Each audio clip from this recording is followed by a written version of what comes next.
How's it going, everybody? Kyle and Paul here with Newegg TV. This is our CPU category video, where we tell you everything you need to know about CPUs. And not only are we going to be telling you what a CPU is and what a CPU does, but also how to shop for one if you're new to the whole DIY game, and also how to install one, which is going to be something that we're going to get to by the end of this video. So, Paul, I think the way this is going to work is I'm pretty much going to be the main host, and I will use your knowledge and your technical expertise to answer any questions I may have about CPUs. I welcome you to do so. Awesome. Right. Then to get started, why don't we just start with what exactly a CPU is? Well, Kyle, a CPU, by definition, it stands for Central Processing Unit. It's often sometimes just called a processor, sometimes called a microprocessor. And the CPU name is pretty accurate. It is central to the computer, or any computer that you might be using. It is a processor. It processes data, and it's a unit, I suppose. It's often described, or I often hear it described as the brain of the computer, which is actually an analogy that I don't always directly agree with, because to me, a computer does lots of different things, just like your brain does lots of different things. But your brain does other stuff too. Your brain stores information permanently. A CPU doesn't necessarily do that. A CPU, when it boils down to it, is really about crunching numbers and processing data in the form of ones and zeros, which comes in one end and goes out the other end, and that's how a computer works. So maybe a CPU isn't like the brain in essence, but it does have some brain-like tendencies. Yes, it uses electricity, and it kind of runs the show when it comes to the data that's running through your computer. Most data will go through the CPU at some point. Fair enough. I have also heard that you can break down the responsibilities or the tasks of a CPU into 4 individual categories. Is that true? That is correct. CPU will essentially do 4 things. It will fetch data, it will decode the data, it will execute the data or run it through an algorithm which is basically like kind of a glorified math equation, and then it will do write back, which is taking that data, sending it back to where it came from, which generally speaking will be the RAM in the system, and then that's kind of how the flow of data goes through the processor. Awesome. Now, as far as the actual hardware of the CPU itself, it is fairly tiny. You can see we've got a plethora of different CPUs in front of us, and they usually are only a couple inches, square inches. But essentially, what are the different parts of the CPU? Even though we can't see them, I know there are several parts involved. Well, let's start. We'll start off with cores, because cores is something that you didn't used to have to talk about when it came to processors. A core was just the CPU, because most CPUs, if you go back maybe 5, 6+ years, 8 years, whenever this video was recorded, most CPUs only had a single core. But now we have dual-core CPUs, we have quad-core CPUs, we have 6- and 8-core CPUs, and if you go into like servers and that sort of thing, you can go far beyond that. So a core basically is like, if you have those math equations set up in a line, and a core is a single person who can process that math equation and then give you the results. Then if you have more people doing that, you can have more lines of equations set up. And that's basically how multi-core processing works. Now there's also something called threads. A thread would kind of be that line of equations that is set up that the CPU is tasked to handle. A thread, however, is slightly different than a core, because Intel processors at least have something called hyperthreading. So Intel with a 4-core processor with hyperthreading gives you virtually doubles the amount of cores that you have, and the actual end result as far as the performance of that processor, there's give and take there depending, but that's where you will sometimes hear this CPU has 4 cores and 8 threads. That's because of Intel's hyperthreading. AMD CPUs do not have hyperthreading, but AMD CPUs do have 8-core processors, for example, and there's some more detailed stuff in there, but for the purposes of this video, that should just about clear that up. Gotcha. So basically, at the fundamental level, all CPUs have a certain number of cores to help them process all the information. That is correct. And but only certain select CPUs offer threads or hyperthreading that I guess would be necessary depending on your particular level of functionality that you want to achieve. All CPUs will be able to handle a thread of commands coming in, and Intel, by way of hyperthreading, is able to deal with 2 of those at the same time on a single core. Gotcha. Yeah, and then the other thing when it comes to cores is that pretty much all CPUs, all desktop CPUs at this point, are going to be at least 2-core. if not more than that. And then also when it comes to the software that you're using, software has to be written a certain way in order to take advantage of those cores. So we're gonna come back to this when we get to talking more about use case scenarios and what CPU might be best for you to use.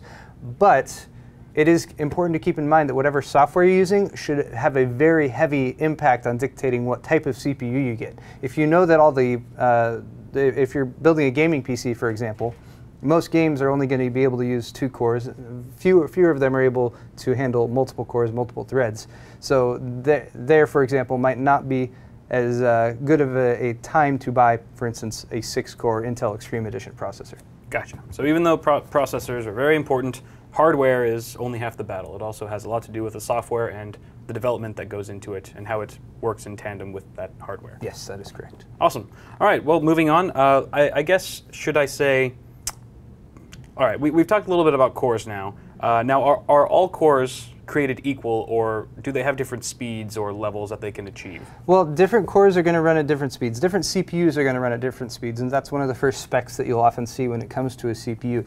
Now, not all frequencies are directly comparable. For example, it used to be the case that you'd look at a processor, you'd say, oh, this processor is 1.2 gigahertz, this processor is 1.6 gigahertz, the 1.6 gigahertz processor will be faster. That is not necessarily the case today. Thanks to enhancements in the microarchitecture, that is the architecture that's used to build the CPU, as well as enhanced efficiency, you might have 2 CPUs, one running at a higher frequency and one running at a lower frequency, but the lower frequency CPU might actually be faster as far as the amount of instructions it can handle. That's a term called instructions per clock.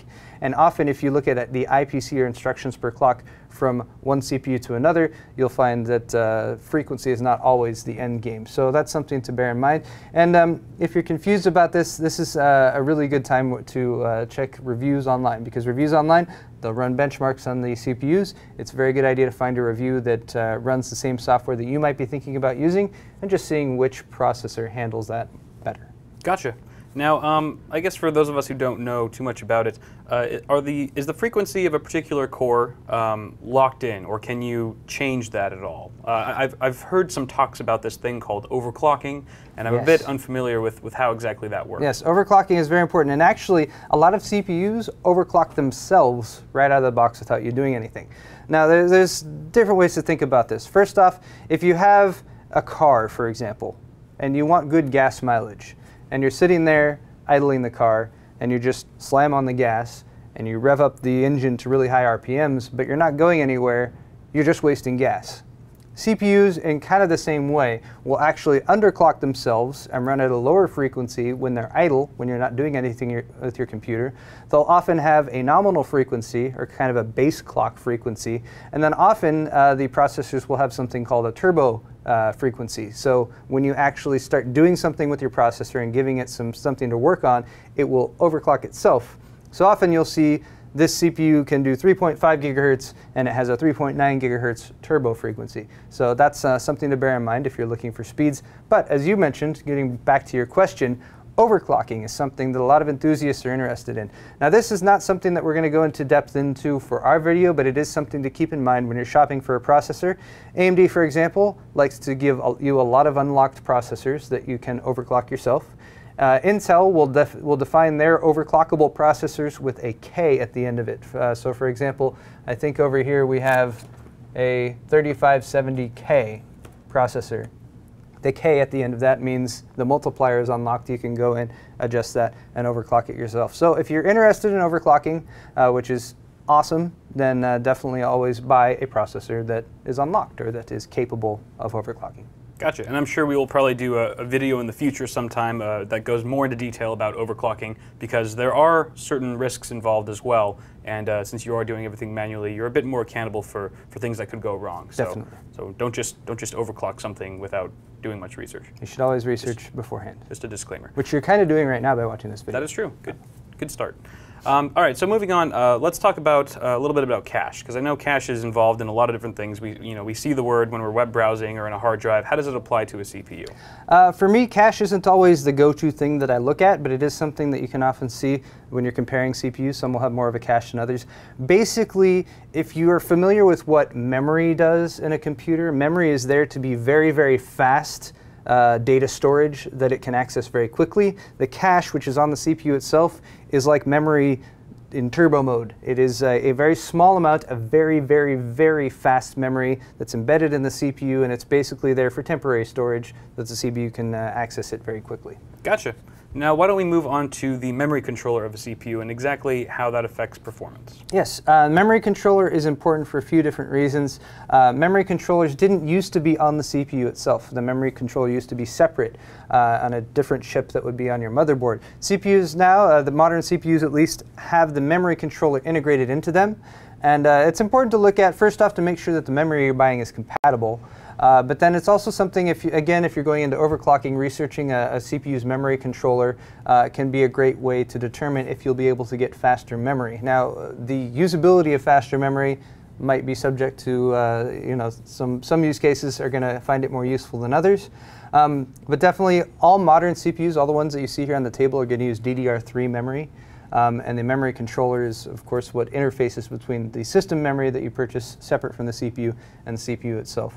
And again, this is something where if you reference reviews online, you can find certain processors have very strong memory controllers. And even though it will say this CPU can run memory up to, say, 1600 speed, you'll be able to find that you can plug in even faster memory than that, and you can use overclock memory as well. But again, overclocking, kind of a separate video. Indeed. Excellent. All right. Well, this all kind of brings me to this initial thought that I had earlier, that when I first started building my computer for the very first time, it was a bit tricky because there were so many different parts that had to come together, and not everything is compatible. You kind of need to know what fits what. Otherwise you could have an error, or you might not be able to build a full computer. So as far as socket compatibility and which CPUs can go with which motherboards, how does that play into what we're talking about here? The socket is almost one of the first, if not the first thing that I'll look at when I'm looking at a CPU. Often, actually, I'll use a CPU as the basis for the rest of the system. So if I know I want the newest processor from Intel or the newest processor from AMD, I might choose that processor first, and then I need to find the rest of the components in my system that are compatible with that. So the socket is basically the interface between the CPU and the motherboard. And we're going to be showing you guys some installations in just a while. But for right now, there's essentially 4 sockets that are currently out there that are kind of the newest sockets that are most frequently used. For Intel, we have socket 1150. That's for their newest 4th generation core processors. They're known as Haswell. You also have socket 1155, which is kind of like just the one that was just taken over by 1150. On Intel, you also have their Enthusiast platform that's made for really high-end gaming as well as like workstation stuff. So if you're going to do AutoCAD or you're going to do video editing or something like that, the Enthusiast line from Intel is pretty popular. That uses socket 2011. For AMD right now, you have 2 sockets that are currently out. For their FX series of desktop processors, you have socket AM3+. AMD has been going with the A socket for a while. They had AM2, AM2+, AM3, AM3+ now. Those will use chipsets such as 990 and 990FX. And then for AMD's line of APUs, which is a sort of a term they coined for their processors that have graphics integrated onto the same chip, you have socket FM2, which also we have an example of over there. So we'll be showing you guys an installation with that as well. Gotcha. Now, what you were just saying there about the FM2 processors and that they had integrated graphics, does that apply to every CPU, or are there only certain CPUs that can actually deliver a certain amount of graphics? That is an excellent question, and that is definitely something that should also be really high up on your list when you're looking at a processor. Some processors have graphics, or what's often called an iGPU or an integrated GPU on the chip, which means you can plug it in. Your motherboard will have video outs. You connect those to your monitor, and that's how you get video. Other processors, such as this FX8350, also the Enthusiast line from Intel, no iGPU exists, which means you need a discrete graphics card, a separate unit that also plugs into your motherboard that provides graphics. So again, this kind of goes back to your use case. If you're building a system to use at home and you're only going to be browsing the web or maybe watching some videos, you don't always need the extra GPU horsepower of a discrete graphics card. However, if you're building a higher-end system, or especially if you're building a system for gaming, it's often a very good idea to just know ahead of time, well, I'm going to be buying this graphics card anyway, so I don't necessarily need to go for the processor with the integrated GPU. Sometimes they overlap, and the processor you get just happens to have an iGPU, even though you're going to be using a discrete graphics card, which can still be handy in certain situations. Intel has, for example, their QuickSync technology, which is part of the iGPU on Haswell processors, but you can still make use of that even if you're using a discrete graphics card. Gotcha. Very, very informative stuff here. And I guess moving on, we've kind of talked about all the ins and outs of a CPU and what it consists of at its core. No pun intended. But let's now move on to how to exactly shop for a CPU. If anyone goes to the Newegg.com website and they're looking to buy one. So first off, there are two main manufacturers of CPUs, correct? Intel and AMD. We kind of actually have a variety right here. What is the difference, and how would a user or buyer know which one to go with? Well, it's a very good question. It's one that we're asked all the time. The answer is it depends on what you're buying your CPU to do. I was afraid you were going to say that. It depends on the use case of your system. It does. And we here at Newegg are not necessarily in the game of saying this is better than this, because this might be better in some situations, this might be better in other situations. So again, here's something where it really pays to go online, check out reviews, find out people who have done the exact same thing that you want to do with their processor, and get some feedback, especially review websites, the more professional ones that kind of do it for a living. It's a great way to sort of get feedback on the processor that you're going to be using and the use case scenario that you're using it for. However, I will say, for the Intel side, you do have some of the highest end processors that are available as far as the amount of horsepower that the CPU has. And AMD often has some very affordable options. Also, their APU series is a great way to get a processor with an integrated GPU that you can also use for a bit of gaming. Gotcha. Definitely a lot more research to be had there. That you can kind of go on and on for hours of information to really figure out and narrow down which CPU is right for you. So definitely do some research on that, guys. And I guess that kind of leads us into the system compatibility, because depending on the CPU, that's going to affect which options are available to you for motherboard, power supply even, and other components that are very crucial to your system. So I guess which components are required compatibility-wise with your CPU? Well, once you've chosen your CPU, again, that can go back to the socket. So if you have the AMD FX8350 right here, this would require an AM3 Plus socket motherboard, so that would be my next step. Get an AM3 Plus motherboard. You can check your motherboard's compatibility list and kind of pair that up with the CPU just to be on the safe side. From there, you would want to get your system memory. And again, that's pretty much DDR3 right now. However, if you're watching this in the future, there's a chance DDR4 might be on the horizon. So again, that's something to always double check and make sure you're getting the right version of. Also for memory, there's dual channel memory, there's also quad channel memory. So if you have dual channel, buy a set of 2. If you have quad channel, buy a set of 4 pretty much. That'll give you the best performance possible out of your memory. And beyond that, most of the other components in a computer are pretty much going to be universally compatible once you've chosen that CPU motherboard memory combination. Graphics cards, sometimes pretty much PCI Express. You're going to be set with a PCI Express graphics card. Gotcha. And we have a very descriptive site, and on all the product pages it will tell you which socket is compatible with a particular CPU you might be looking up, and some other criteria there is very useful as well. So definitely do check on that. But I think we have covered pretty much all the bases, fundamentally, what a CPU is, how to shop for one, but we still have not taken any of these out of the box and tried to actually install one or show our lovely viewers at home how to install a CPU. So You down to do that now? I am down to do that, but I think there's one other thing we could do that might help folks at home. Let's do that. Let's actually pull up a couple of CPUs on our website. Great idea. Let's just kind of run down all the terminology that you're sort of faced with when you pull that up. And based on the descriptions we've already given you guys, we'll kind of go over them a bit at a time. Some of the stuff we've already talked about, some of the stuff we've got a little bit more info that we can share. Excellent. All right. All right, so here we are on Newegg.com, our very own website, and we're taking a look at a particular processor. This is the Core i5-4670K from Intel. That's right. And there's definitely a lot of stuff going on here in the title. Just the title itself has much information about this processor. So for starters, of course, you got Intel. That's, of course, the manufacturer of this processor. And then next you have Core i5-4670K, which is the SKU or the model number of this particular processor. And if you remember from what we were talking about earlier, the K on the end means this one is overclocked. Nice. Now, Haswell, what exactly, is that part of the CPU name? Haswell is a code name. When CPUs are in development, they often have code names that they will use on the development side. Then when the processor is released, they'll often give it a completely different name. But since there's so many fans who follow the processors prior to release, often that code name becomes just as recognizable as the name itself. So Haswell, for instance, is the code name of the microarchitecture that's used in the 4670K. So all of Intel's 4th gen core processors are codenamed Haswell. So that's why that's there. Code names, very sneaky of them. I know. Awesome. And then we have 3.4 gigahertz here. I'm guessing that is the core speed. That is the frequency of this processor, yes. Very nice.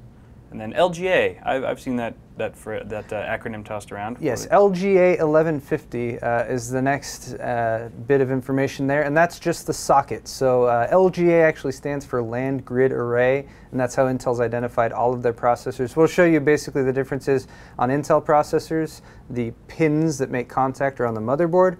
With AMD processors, the pins that make contact are on the processor. So LGA is the name for Intel for all of the processors where the pins aren't on the processor itself, they're on the motherboard. Gotcha. And I know I've seen for many laptops, I've seen that their CPUs are actually using a BGA or a ball grid array socket, and that essentially means it's extremely difficult to take that CPU out of that particular motherboard and swap it into another one. Yes. Whereas with LGA, is it just the opposite then, that you could potentially swap it out into a motherboard? Yes, it's still very delicate. You can swap it, so it's meant to be consumer swappable or consumer upgradable. BGA, like you said, means they're actually soldered on. So BGA, you're not going to see as much in desktop computers that are made for people. However, you probably do have a BGA processor maybe right in your pocket right now, because stuff like cell phones, anything that's an integrated all-in-one package that you kind of buy and it's there, chances are it's using a BGA connection. Gotcha. So 84W, I'm guessing that means this processor weighs 84 pounds. No, not quite. Oh. That is actually 84 watts. And whereas this is often seen as the power that the processor draws, it's actually called the TDP, or thermal design power. 84 watts in this case is indicating that Intel is saying, if you're using this processor, there's a certain amount of heat that you need to be able to draw off the processor in order for it to run at the right temperature 24/7. So 84 watts in this particular instance is the thermal design power, and you'll see processors, for instance, that are larger or that run at a higher frequency. They'll have a higher TDP, and that's basically there to show you that if you're not going to use the heatsink fan that comes with this processor, you'll want to get one that can handle that amount of thermal dissipation. Gotcha. Now, I do remember you saying something about there being the option of having multiple cores in a particular CPU. Yes. So I'm guessing from the word quad core and my previous knowledge in math class in high school, that means this particular CPU has 4 cores. Yes, quad core, 4 core. You'll also see dual core for 2 cores. You'll see hexacore for 6 cores. Or sometimes once the numbers get bigger, they just start saying 6 core or 8 core or octo-core. But yes, that's how many cores there are. Gotcha. And then, of course, also in the title, this is just reiterating that this is a desktop processor, so it will be in a desktop PC. You can't put this in your phone or other mobile device. Yes. And it also says Intel HD graphics, so that means this is one of those integrated graphics processors you were talking about earlier. So this one does have integrated graphics. All of the processors on Intel's mainstream line have integrated graphics these days, which can be very handy, especially if you're setting up a system. You can use the integrated graphics at first and then maybe add a graphics card later on if you want to play 3D games, so that sort of thing. But the details on that particular one will be down in the details section, which is down below. All right, so why don't we scroll down here into the details, check out this stuff. So again, we can see Intel Core i5. There's a more specific model number that's listed right there. Again, you'll have the CPU socket type, the Haswell core. This is a multi-core or quad-core chip. There is the name, Core i5 4670K, the operating frequency, the L3 cache we mentioned earlier, cache size, and this is a pretty typical cache size for this grade of processor. You also see manufacturing tech, 22 nanometer. That's actually a measurement. That's what refers to this processor's lithography. It deals with the manufacturing process, and basically that number, as newer processors come out, it continues to get smaller. They continue to develop these integrated circuits to be smaller and smaller and smaller, and as they get smaller, they'll typically use less energy, or they'll use less wattage so they can be more power efficient. Also, shrinking them down will allow them to make processors that, say, fit into a cell phone so you can put it in your pocket. Very nice. 64-bit support is important, but it's pretty ubiquitous these days. Almost every single processor that you can buy that's a desktop processor is 64-bit, and that would be something to key into if you're purchasing an operating system along with this. If you have a 64-bit processor, you should use a 64-bit operating system. You can use a 32-bit operating system, but you'll just be limiting some of the processor's capabilities. Okay, and the integrated memory controller speed is DDR3 format, as you mentioned earlier, and this does say it does have technology support, virtualization technology support, sorry. What's that about? Virtualization is the ability to run virtual machines on a system. Again, this is a bit higher level, so if you know what virtualization is, then you probably don't need to be watching this video, but it is something to keep in mind if you're planning on using your system to set up, say, a virtual demo or something like that. It's often used to create like a sandbox type environment, so you run another operating system on top of your operating system, and you can do things there, and it won't mess up your current operating system. But yeah. That's a topic for another video. All right, cool. And then once again, we see the Intel HD graphics, letting you know that this CPU does have integrated graphics. And once again, there's the 84-watt TDP requirement. There we go. Awesome. Now, I also have a web page up here with an AMD CPU. Here we go. So we can run through this pretty quickly since we just did the Intel one. It should all be pretty straightforward. AMD, of course, the manufacturer. FX8350 is this particular processor. Again, we have code names. So this one is codenamed Vishera, is the microarchitecture that's used in this FX series processor. It has a 4 gigahertz frequency, and this one's also listing the turbo speed of 4.2 gigahertz. So again, that's an automatic overclock. When the CPU is installed and your operating system is installed, it will automatically run at a higher frequency when the processor demands it. Now, I'll stop you right there just for a second. Can you tell right now from the name of the CPU if this CPU is overclockable? Yes, only because I'm familiar with AMD's naming conventions. Their FX series processors are always overclockable. Gotcha. AMD also uses the term Black Edition sometimes to indicate their overclockable processors. But AMD has actually done a really good job of providing overclockable, unlocked processors all the way down their product line. So often you can find even their entry-level processors will still be completely unlocked. Awesome.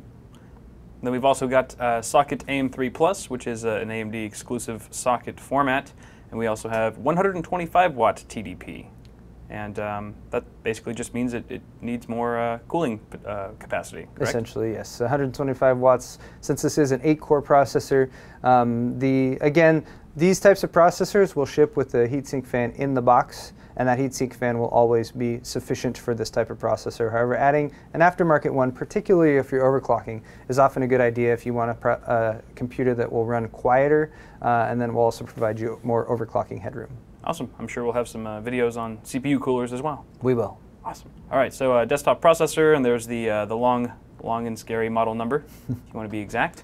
And let's go back to the details here. All right. And FX series, once again, we've already seen some of this. Now, this has 8 megabytes of L3 cache. And yes, and often you'll see different caches listed, L3 and L2. They're just other pockets of cache that exist in the processor without getting into too much depth. And again, that's just really, really fast memory. So you'll often find in like a high-end processor in a particular series, you'll have the maximum amount of cache available. And as you go to lower priced processors, you might see the cache size diminish a bit. Gotcha. Now we also have the manufacturing tech is 32 nanometers. That's correct. And we also have 64-bit support, and virtualization technology is also supported. And once again, the TDP, and just letting you know there at the bottom that a heatsink and fan is included. Which is always good to know. Yes. All right, so we've actually got 4 different motherboards set up here. We've got 2 Intel and 2 AMD, and we're going to be showing how to install 4 different socket type of CPUs on each of them. And the one that we have right here features the 1150 socket, and that is compatible with the Haswell CPU. Well, that's the codename, of course. It's the 4th gen Intel Core processor. And basically, why don't you walk us through this first installation, Paul? Sure. Now, one thing to bear in mind when you're going about this process, as you should with your building any computer, is to take the proper steps to static discharge, basically, is what I'm talking about. If you have static electricity on you and you zap parts, rarely you can damage them, but it's something that you want to take the precautions anyway. One thing you can do is wear an anti-static wristband, which you connect to a very large metal object or a work table. If you live in a very staticky environment and you constantly get shocked by door handles and stuff, I definitely recommend that.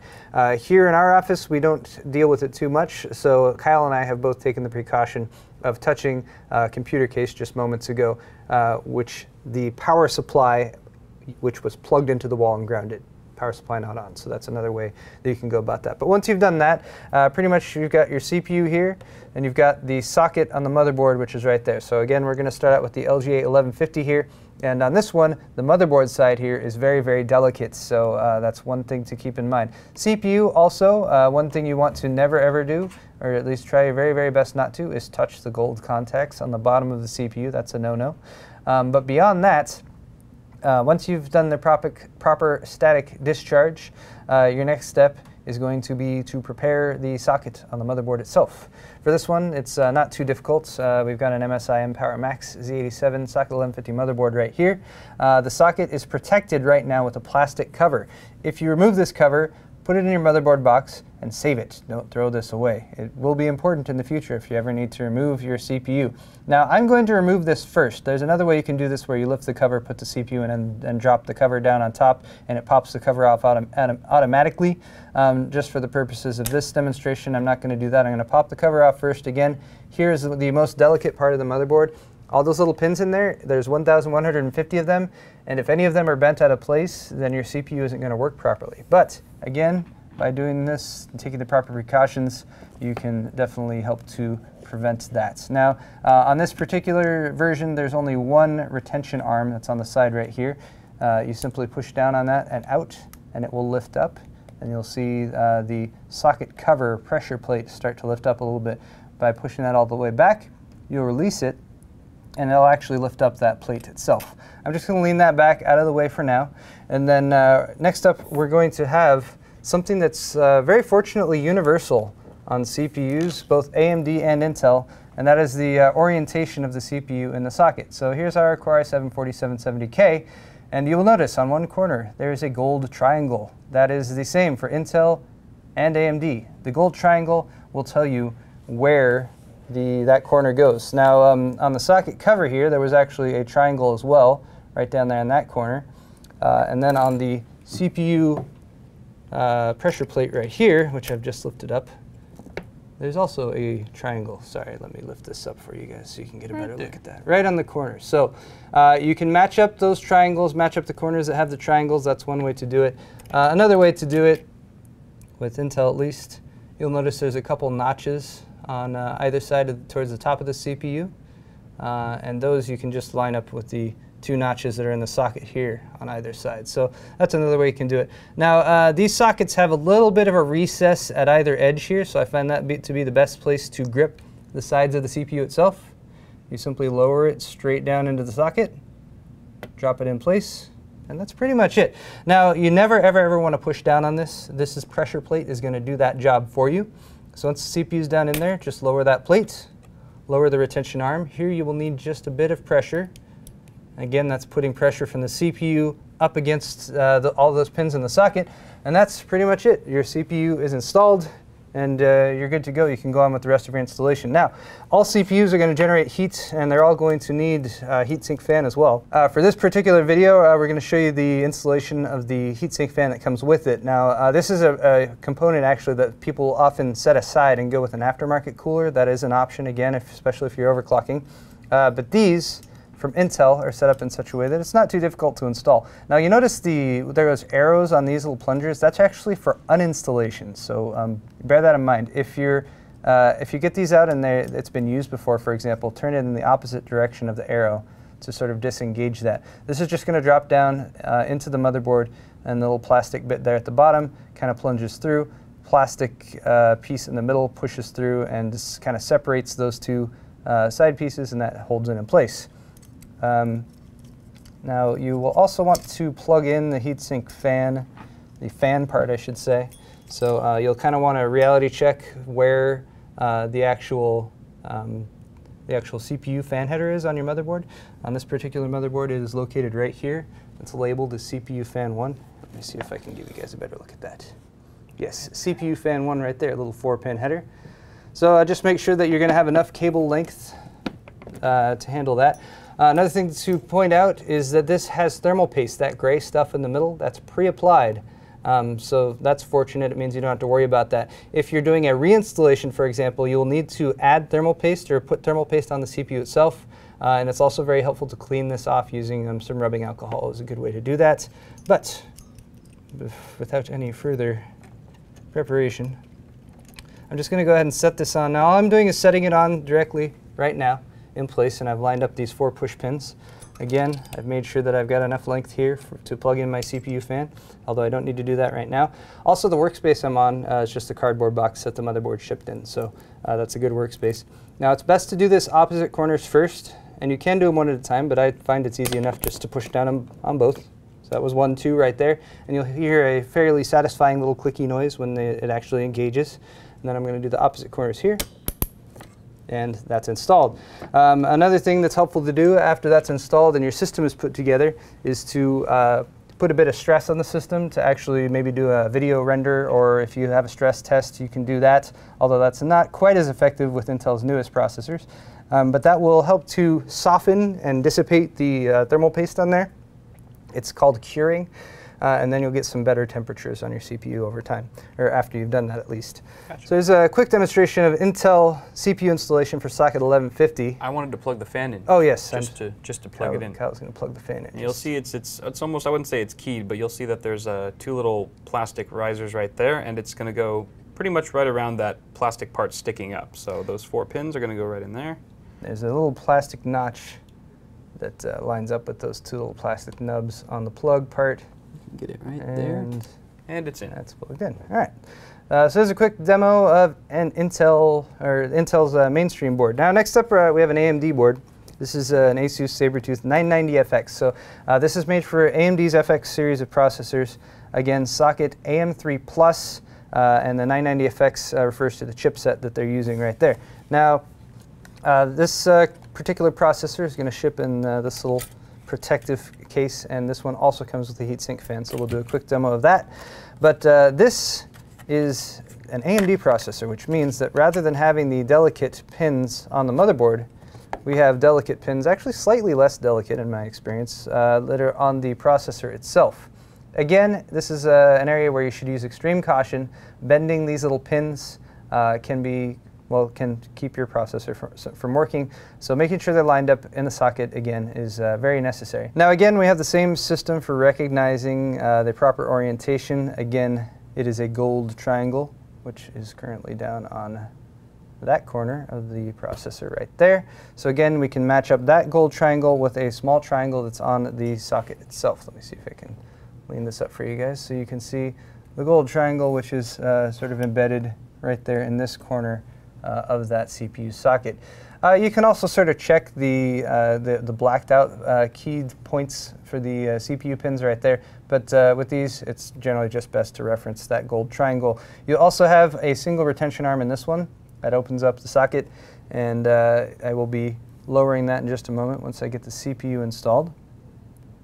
So again, lining up the gold triangles, doing my utmost not to touch the gold pins or the top of the CPU as well. That's known as a heat spreader, and that's helpful to avoid that.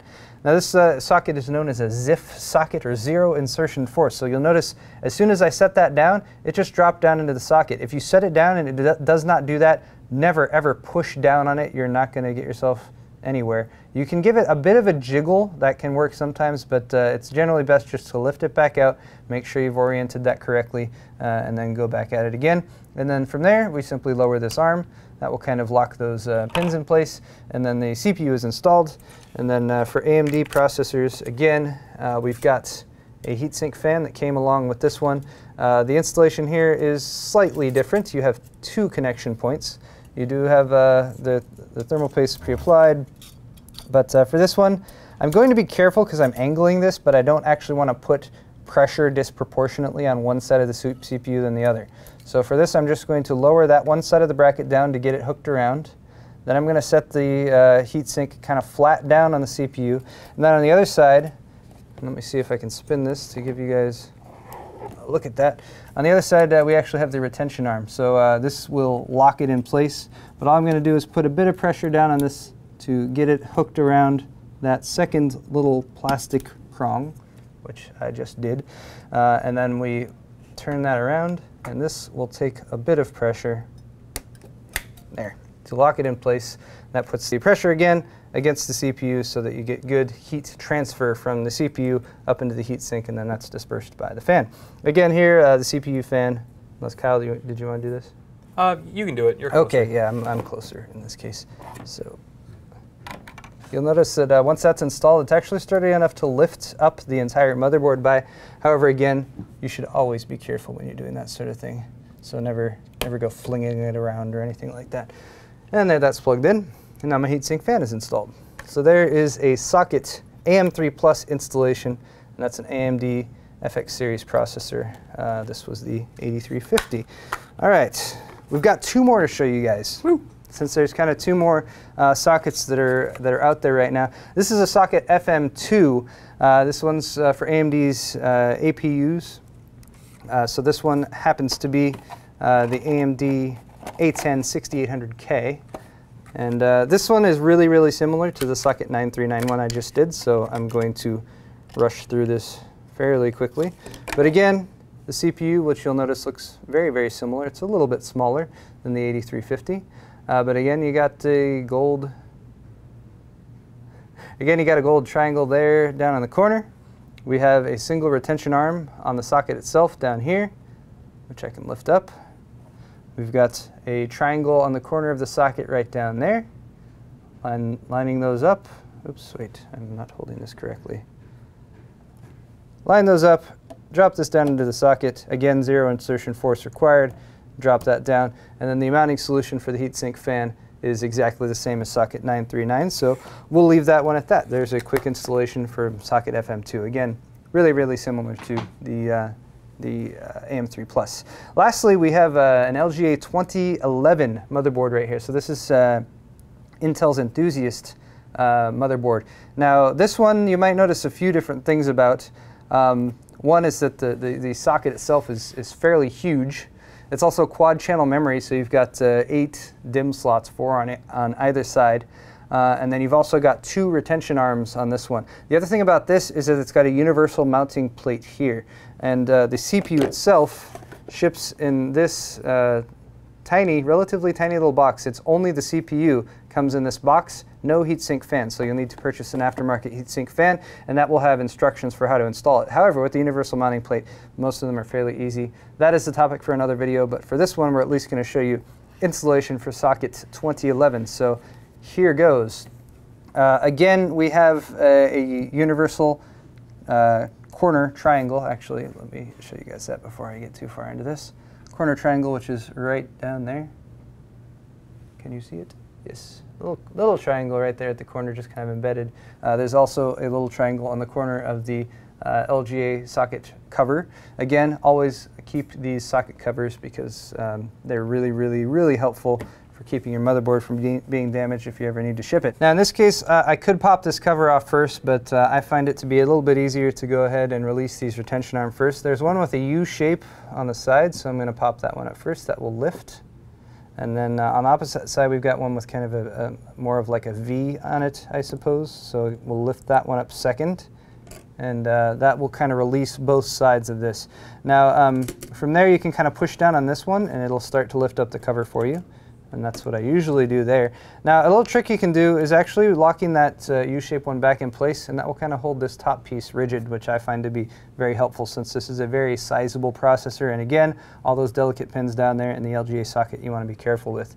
So from here, I'm going to go ahead and pop this cover off, like so. So get that out of the way. Again, if you wanted to, you could drop your processor in, then close the lid, and the pressure of closing that arm would pop that socket off by itself. Does sound fun. It's kind of, I don't know, for some reason that's just never been something that I've done too frequently. Now we have the processor. Again, that oh so helpful gold triangle right there down in the corner. And you'll also notice that this is keyed, so you have some notches here. There's a slightly less space on this side of this notch than there is on this side of that notch. So again, something you can do to kind of reality check as you're going through your installation. But I'm just going to go ahead and again, I've double checked the orientation of the gold or of the triangle, which is right up there. So I've got this lined up properly. And again, with this socket, much like the 1150 one, there's a bit of a recess on either side of the socket right here. So I find that to be a good place to grip the processor as I drop it straight and directly down into the socket, like so. Again, once it's down in there, no pushing is necessary. If you do have problems with orientation, I will give it just the slightest of a jiggle back and forth that way. But again, if you're not lined up properly, just lift it out and drop it back in. That'll be a little bit safer for you. From there, I can lift up this U arm on that side to kind of unlock or release my cover. That will drop back down. The V-shaped arm is going to go down next, so I'll lower that. And this one takes a little bit of a push to get out and around to drop into its socket right there. Then the U-shaped arm drops down below that. And now our socket 2011 CPU, which is a 3970X in case you guys were wondering, is installed. All right, well, I think we have shared much information on CPUs. I think I even learned quite a bit about CPUs that I didn't know before. Oh. And yeah, are there any other closing words you'd like to say to the audience? No, I'd just like to thank everyone for watching this video, of course, as well as watching Newegg TV. If you'd like to see more tutorial videos, they're available on our Newegg TV YouTube channel. And we will be completing this series with lots of other individual videos on the different components that go into a computer. So if you're interested in learning more, there should be plenty to learn. Awesome. Well, thank you guys for watching once again. I'm Kyle, and this is Paul with Newegg TV. Thank you all for subscribing, and I'll see you next time.